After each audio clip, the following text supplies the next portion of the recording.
Mga kaibigan, magandang araw po sa ating lahat. Muli pong nagbabalik ang inyong lingkod, Hailey Comworks. Ngayon mga kaibigan, ay ibabahagi ko po sa inyo ang subvendoho ng Easy Wi-Fi.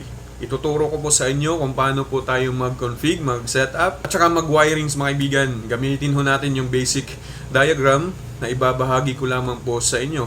Kung kayo po ay mga Easy Wi-Fi users o di kaya ay gustong mag-testing ng Easy Wi-Fi, ang video po na ito ay perfect po para sa inyo. Ang kagandahan po kasi may bigan ng atin pong subvendo sa Easy Wi-Fi ay free po yung kanyang license. Kahit ilang subvendo po yung ating gagamitin, ay libre po mga kaibigan. At maganda din dito mga kaibigan ay kapag nag-brown out po o nawalan ho tayo ng kuryente, yun pong atin pong subvendo, pagbabalik po yung kuryente mga kaibigan ay automatic po na magko-connect si subvendo dun po sa main ho mga kaibigan. So yan po ang isa sa magandahan din ng Easy Wi-Fi subvendo. Videos na po ako mga kaibigan tungkol po sa subvendo sa LPB ay sa ganung setup ay pwede ho natin gamitin ang Easy Wi-Fi.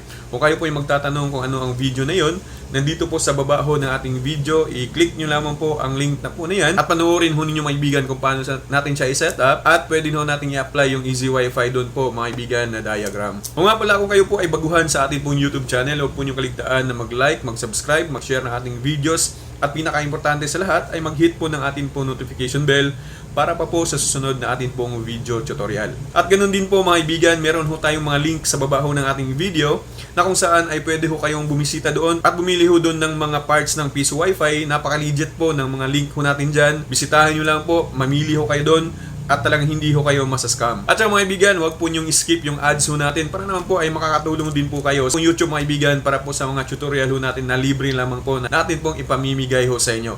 Kung kayo po ay bibili ng ating pong Piso Wi-Fi vendo, meron ho tayong link sa profile ho natin. Ay click nyo lamang po at bisitahin ho ninyo yung ating pong Facebook store mga kaibigan. So ngayon mga kaibigan, simulan na ho natin. So ngayon mga kaibigan ay ganito lamang po ang ating gagawin. Siyempre, unang-una ay isalpak nyo na po or connect na po ninyo ang inyo pong Nodemco, yun pong SP32, no? Kasi yun lang bang po ang pwede natin pong gamitin para po sa atin pong Easy Wi-Fi subvendo. Again mga kaibigan, SP32 lamang po ang pwede ho natin gamitin. Okay, so i-connect nyo po kung ano po ang gamit niyo ngayon, kung laptop man or computer, i-connect nyo na po mga kaibigan gamit po ang USB cord ho ninyo. Pagkatapos po na mag-connect ho kayo, ay meron ho tayong mga link sa baba na kung saan ay yan po ang inyo pong i-download para po ay makuha ho natin lahat ng files na atin pong kinakailangan.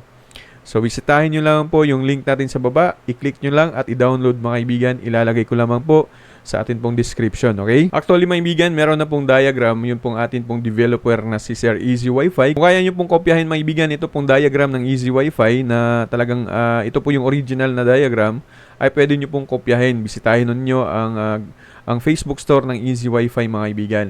So yung pag-install naman ay naka-indicate din po dito, may mga guide din po tayo kung paano po i-install ang firmware at paano po tayo mag-connect sa vendo. Pero kung gusto niyo naman po na makita mismo kung ano yung ating gagawin, ay sundan nyo lamang po ang video natin hanggang matapos mo mga kaibigan. Siyempre, ito po yung sundin ho natin. Okay, how to install? Install ho natin the ESP32 driver. Yun nga, i-connect ho natin sa computer ho natin. Tapos, i-download ho natin yung link na ito. Ang link na yan, ilalagay ko po sa description natin mga kaibigan. Number 2, i-unzip ho natin yung file. Pagkatapos, i-install ho natin yung file name na ito mga kaibigan nakalagay. Ayan, dyan. Babasa nyo naman po yan, di ba? Tapos, number 3, connect ho tayo sa ESP32 to the PC laptop using the micro USB. Micro USB mga kaibigan, yung pong sinasabi ko kanina, okay? So, download the Easy Wi-Fi ESP32 firmware. Gagamitin natin to. Tapos, number 5, unzip the file RCS zip to your drive C. Open command prompt, change directory. Okay. Ganito lamang po ang ating gagawin mga kaibigan. Sundan nyo lamang po ang aking pong video o yung pong gagawin ho natin ngayon. Okay, so punta ho tayo sa atin pong type here to search or di kaya ito pong command prompt. Dito po sa search bar ho natin. Type nyo lamang po yung command prompt. Tapos click nyo lamang po hanggang ma-open po yan. Makikita nyo po dito. Ito po ay kailangan nakalagay po dito. Nakalagay po dito mga kaibigan, unzip the file RCS zip to your drive C. Tapos open command prompt. Ito po. Tapos change directory C to RCS. So ito pong i-change natin mga kaibigan. Ito po. Ang nakalagay kasi dyan is ganyan. So, i-change natin yan to RCS. Pero dapat, yun pong na-download ho ninyo na link mga kaibigan ng RCS. Check natin mga kaibigan kung saan yung RCS dito. Ito po. Okay, again mga kaibigan ha, i-download ho ninyo ito, tapos i-unzip ho natin yung file, tapos i-install ho natin to. Ito po yun mga kaibigan, ipakita ko po sa inyo. Ito po mga kaibigan, ang i-install ho sa inyong pong computer. I-run as administrator lang naman po, tapos i-install. Pagkatapos po niyan mga kaibigan, ay hayaan na po natin yan, tapos i-download ho natin ito pong driver na ito, okay? Before ho natin i-open tong command prompt mga kaibigan. At saka importante din, dapat din pala mga kaibigan, ito pong na-download ho natin na RCS 1.2, i-open po ninyo yan, tapos i-click copy ito. I-copy nyo po yan kung nasa download section po nakalagay. Punta ho tayo sa drive C ho natin, dito sa drive C. I-copy paste lamang ho yung pong RCS. Dapat andito po yan mga kaibigan para makita ho ng command prompt ho natin. Okay? So huwag kalimutan, pag na-extract ho natin yung RCS.2, magiging ito po yan. So dapat i-click or copy natin yan.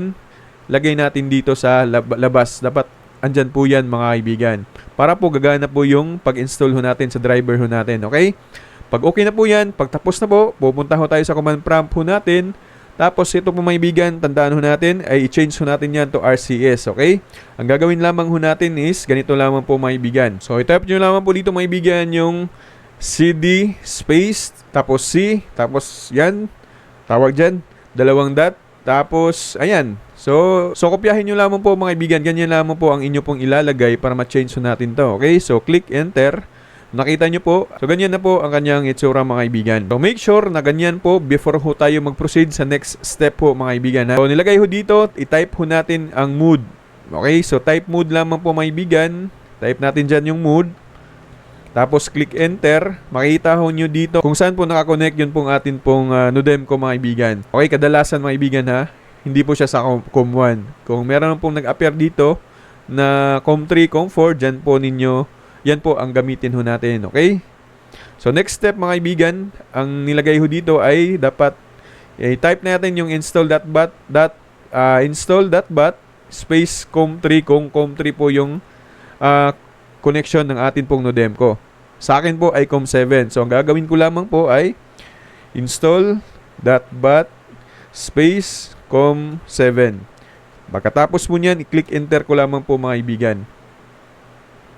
So, kung nakita ho ninyo, ayan, nag-i-install na po yung firmware dun po sa Nodemco mismo mga kaibigan at hintayin lamang po natin hanggang matapos po ito. Napakadali lang naman po mga kaibigan kung masundan ho natin mismo yun pong atin pong sinasabi kanina or yung guide po na binigay ho ng developer ho natin, si Sir Easy, ano. Okay, so ito na po mga kaibigan, you have successfully flashed your ESP32, task completed. Ibig sabihin, kompleto at successful ho tayo sa atin pong pag-flash ng atin pong Nodemco. So, ganun lamang po siya kasimple mga kaibigan ha. Kung kayo po ay naguguluhan, balikan nyo lamang po. Ito pong mga guide ho dito ay napakadaling intindihin lang naman po mga kaibigan. Okay? So, kung kayo po ay nahihirapan ho talaga at gusto nyo pong bumili ng Nodemco na meron na pong naka-flash, pwede din naman po na bisitahin po ninyo yung Facebook store ho natin.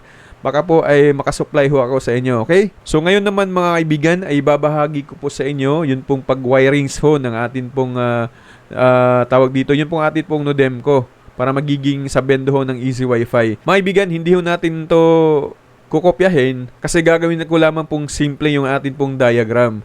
Pero kung gusto niyo naman po na ganito po yung setup, ay pwede naman po na sundan po ninyo yan. Pero kung gusto niyo naman po na magiging easy ho talaga, sundan niyo po yung wirings na aking pong gagawin ngayon. Okay, so tara. So ito lamang po mga kaibigan, yun po atin pong kailangan ng mga parts. So ito po yung atin pong Nodemco ESP32. Ayan po mga kaibigan. Tapos kailangan ho natin ng JST, default wire. Dugtong ho natin yan. Kailangan ho natin ng micro USB ng Android cord. Kaya kailangan natin ito mga kaibigan. At syempre, power supply, 12 volts, 2 ampere, para hindi ho sasobra yung credit ho sa atin po paghulog. Syempre, coin slot. At saka ito po mga kaibigan, buck converter. Kasi ang kailangan ho ng Nodemco ay 5 volts lamang ho. Kaya step down ho tayo to 5 volts. Gamit po itong buck converter na ito. So, nilagay ko lamang po yan dito sa jack barrel. Hindi ko na po nilagyan mga kaibigan ng RGB lid at saka RGB exhaust fan. Pero sa final ho natin na design or sa final ho natin na wiring sa ilalagyan ko po mga kaibigan. So saan po natin ilalagay? Dito lamang po. Ito direct lamang ho natin dito. Okay? Pero kung naka-custom board ho kayo, wala pa po tayong custom board. Ito po yung pag-uusapan natin ngayon. Dito ho natin ilagay yan. Okay, yung white wire, dapat naka-default wire po yan. So, ganito lamang po mga ibigan. So, ito mga ibigan, itong JST na nakalagay dito po sa itong na wire na ito, para sa coin slot. So, ilagay ho natin mga ibigan sa D19. Ang default wire na ito, D19, hanapin lamang ho natin dito sa board. So, ito po yan mga ibigan, napakaliit. Ayan ito po. So, itong pin na ito, D19, dyan natin ito ilalagay. Okay, so,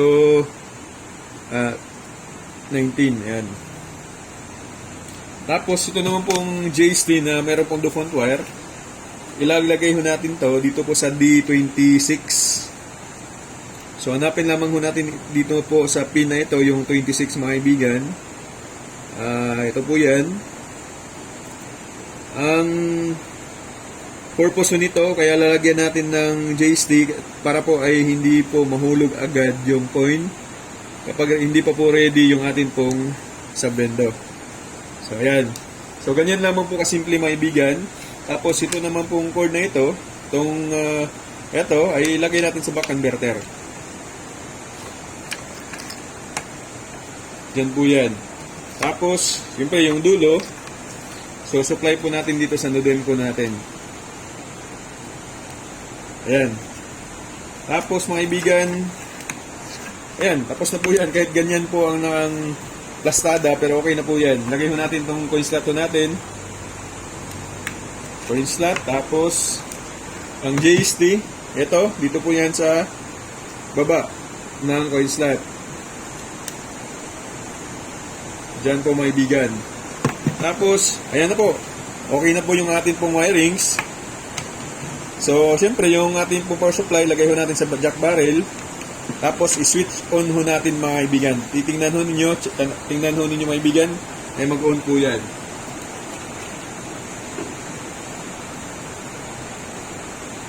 So, ayan mga kaibigan, nakita ho ninyo na naka-on na po siya. Dapat may red light ho sa ating pong board. Sa buck converter natin ay meron din po yan. So, ngayon, ipapakita ko po sa inyo kung paano po mag-combine ng atin pong sub-bendo papunta po sa main ho natin mga kaibigan. So tara! So mga kaibigan, ganito lamang po yung atin pong gagawin. Punta lamang po tayo sa Play Store ho natin. Tapos atin pong i-search ho natin mga kaibigan yung Bluetooth terminal, serial Bluetooth terminal mga kaibigan. Serial Bluetooth. Ito po may bigan, serial Bluetooth terminal. Click ho natin yan. Tapos, i-install ho ninyo sa inyo pong cellphone mga kaibigan. Ito po yung naka-install na po sa akin, kaya no need ko na po na-install po yan mga kaibigan. So, click ko lamang po yung aking pong Bluetooth. Yan, open ho natin tong Bluetooth natin mga kaibigan. Tapos, hanapin ho natin dito yung Easy Wi-Fi remote coin slot. So, scroll down ho tayo. Nag-appear ho siya dito mga kaibigan, yung pong Easy Wi-Fi Bluetooth, Easy Wi-Fi remote coin slot pala. Kasi nakasub na po ako dati I-refresh ko lamang po kung magiging available po siya sa baba ho ng Bluetooth. Kasi pag hindi mga kaibigan, ibig sabihin, dito ko na lamang po ako magko-connect. Ito po, makita ho ninyo, Easy Wi-Fi remote coin slot. Connect po kayo dyan. So, naka-pair na po siya. Try ko itong sa taas. Ibig sabihin, naka-pair na po yan mga kaibigan. So, no need ko na po na siya na i-pair. Pero kung kayo po ay first time pa lamang po, akin lamang pong i-uncheck mga kaibigan. Ay remove ko lamang po ito. Okay, unpair ko lamang po yan para makita ho natin. Balik ko tayo. So, i-remove ko lamang po yan. Okay, so hanapin ko ulit mga kaibigan yung pong ito mga kaibigan nasa baba. Oh, yan. So easy Wi-Fi remote coin slot, click ko lang po yan. Tapos okay, so pop up po yan. I-pair lamang ho natin, click pair lamang po. So pag na-pair na ho natin mga kaibigan, punta ho tayo sa Bluetooth terminal ho natin. Yun po atin pong na-download, na-install. Ito po yan, serial Bluetooth. Tapos click lamang po itong 3 lines sa taas. Tapos click lamang ho natin itong devices. So hanapin ho natin dito yung ito po mga kaibigan, easy Wi-Fi remote coin slot.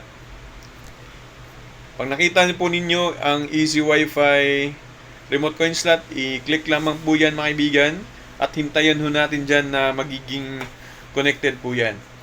So nakita nyo naman po, connected na po siya. So ang una nating igagawin mga kaibigan, type lamang ho natin ang login admin. Okay, so yung guide mga kaibigan na nandyan lang po sa yung pinakita ko kanina. So access granted na po tayo. Next natin gagawin mga kaibigan, titingnan ko lamang. Yung next natin na gagawin ay scan Wi-Fi. Okay, scan Wi-Fi. Erase lamang ho natin yan. Scan Wi-Fi. So, enter ho natin. So, pag may nakalagay po mga kaibigan na disconnect first, so magdi-disconnect muna ho tayo. Kapag nakalagay po dyan ay disconnect, okay? So, disconnect lamang ho tayo. Delete ho natin mga kaibigan. Delete muna natin yan. Tapos, balik ho tayo ulit. Login admin, okay? So, pagkatapos, disconnect first. Kapag kayo po ay makakaranas ho nito, sundan nyo lamang po mga kaibigan. Disconnect first. So, click natin yan. So, na-disconnect na po siya. So, next natin gagawin is scan Wi-Fi. Scan na ho natin yung Wi-Fi mga kaibigan. So, dapat wala po siyang space mga kaibigan. Scan Wi-Fi. Okay, so meron na po siyang na-scan. 5 networks found. So, yung aking pong piso Wi-Fi ho dito, ito pong number 4, no? Highly piso Wi-Fi vendor. Yan po yung akin pong main vendor, mga kaibigan, na easy Wi-Fi. So, dyan po ako magko-connect. So, ang gagawin natin next is connect. Word na connect. Type lamang ho natin. Connect. Tapos, kung ano po yung nakalagay na pangalan ng inyo pong piso Wi-Fi ay dapat ganun din po yung itatype ho natin dito. Yung pangalan ho ng Wi-Fi natin. Yung antenna natin. Okay? Ito kasing sa akin mga kaibigan, highly piso Wi-Fi vendor. Pagkatapos meron pa akong mga dito. Emoticon, dapat tama po yung akin pong malagay na Tapos, click natin ng enter. So, nakita nyo po mga kaibigan, connected na po yung atin pong piso Wi-Fi sa atin pong Demco. Pero, meron pa po tayong gagawin nito mga kaibigan. Okay, so next natin gagawin nito is i-register muna natin. So, dapat alam mo natin yung password ho ng atin pong vendor mga kaibigan, yung main vendor ho natin. So, ang itatype ho natin dito is register. Ayan, register, tapos space, tapos yung password ho ng atin pong vendor mga kaibigan. So, ito po yung password ng vendor ko. Okay, so click next. Ayan, nakita ho nyo mga kaibigan, registration successful. Tapos, please open your vendor admin page. So, ang gagawin natin ngayon next is open ho natin yun pong atin pong admin page. Okay? Kasi successful na ho tayo sa pag-bind ho natin ngayon. So, tara mga kaibigan, ipakita ko po sa inyo kung paano po. Siyempre, kukonek ho tayo sa atin pong main vendor. Yung main vendor natin, kukonek ho tayo dyan. Tapos, so, nakikita nyo po mga kaibigan, meron na po siyang may nakapangalan na po dyan na sub-vendor. Yung main at saka yung sub-vendor na gagamitin natin. Open lamang po natin yung open admin page natin kasi hindi po gagana po yun. Meron pa po tayong i-activate ho dito. HRB, tapos itong password. Siyempre, yung password natin dyan. So, wait lamang natin mga kaibigan na ma-open natin tong page ho natin. So, ito mga kaibigan na open na ho natin. So, punta lang ho tayo sa remote coin slot. Ito, remote coin slot. Check natin yan. Tapos makita ho nyo dito, Easy Wi-Fi remote coin slot. I-disconnect ho natin muna mga kaibigan. Ayan. Kasi, ayan, yan po yung makikita ho ninyo kapag hindi pa po nakakombine yung atin pong Sabendo. Okay? Ang gagawin nyo next is i-activate, click activate lamang po. Okay, click natin. So, ayan mga kaibigan, na-connected na ho tayo dun po sa main window natin. So, ngayon, i-testing ho natin mga kaibigan. Siyempre, i-reboot mo muna natin mga kaibigan yung pong atin pong Sabendo. I-off mo po muna ninyo, tapos i-on ho natin. Tapos ngayon mga kaibigan, i-test ho natin mga kaibigan.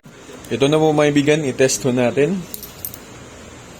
So, connect po tayo sa atin pong window, main window. Wait lang natin mga kaibigan. Ayan, nag-pop up na po siya. Hello, pakipindot lang Okay, sa insert point kung gusto ka mahulog. Off muna natin yung sound. So ito mga kaibigan, pwede po nating ma-change itong name na ito. Ipapakita ko lamang po sa inyo mamaya kung paano. Tapos, siyempre itong i-click ho natin itong number 2, itong pangalawa. Click natin yan. So mag-try ho tayong maghulog. Okay, so yan, nag-pop up po siya. 10 pesos mga kaibigan. Wait lang. Okay, so hulog natin.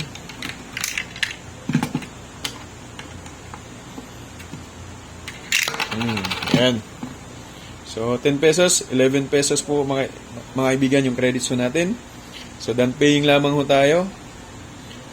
So ayan mga kaibigan, successful ho tayo sa atin pong Sabendo. So ganun lamang po kasimple. Ngayon naman, paano po palitan yung sa portal niya, yung pangalan. So meron po tayong gagawin ngayon. I-share ko po sa inyo mga kaibigan. So tara. So ngayon po mga kaibigan, ang nakalagay po dyan ay Insert Coin at Easy Coin Slot. So papalitan ho natin tong Easy Coin Slot mga kaibigan. Yan pong Insert Coin ay hindi na po yan mapapalitan pa. So ang gagawin natin, punta tayo dun sa serial natin mga kaibigan. Terminal, tapos i-clear ko lamang po yan. So nakita nyo po dyan mga kaibigan yung pong icon na yan na dapat i-connect po yan. I-click lamang po ninyo kapag naka-disconnect po sila. So connected ho tayo. Ang type ho natin dyan is login admin. Login admin. Tapos type lamang ho natin yung word na help. Tapos click. So kung makita ho ninyo dyan, meron pong mga command po dito na susundan lang ho natin. So ang nakalagay dito, CH name, coinslot name. Gagawin nyo po is type yun po ang CH, tapos name, tapos space, tapos lagay ko lamang po, change ko po siya sa Haile. So, insert at Haile. Example naman ay sa tindahan ni Juan. Siyempre, Juan yung ilalagay nyo po dyan. So, click enter. So, makita nyo po dyan mga kaibigan, vendor name change, issue a reboot. I-reboot natin dito. So, type lamang po ang word na reboot. Tapos, click insert. Tapos, wait lang natin mga kaibigan. Ayan, connection lost. Ibig sabihin, na reboot na po, magre-reboot po yung system ho natin mga kaibigan.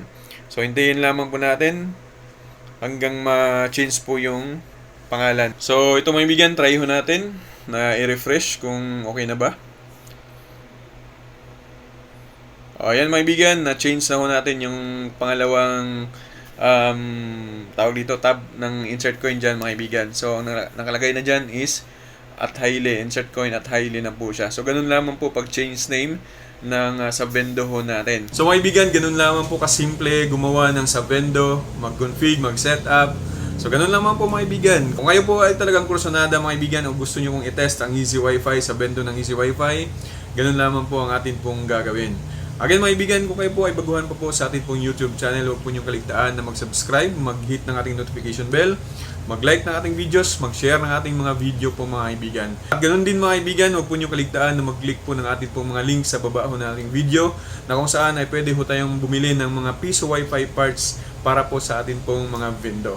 Again and again, magandang araw po sa inyong lahat and God bless us all.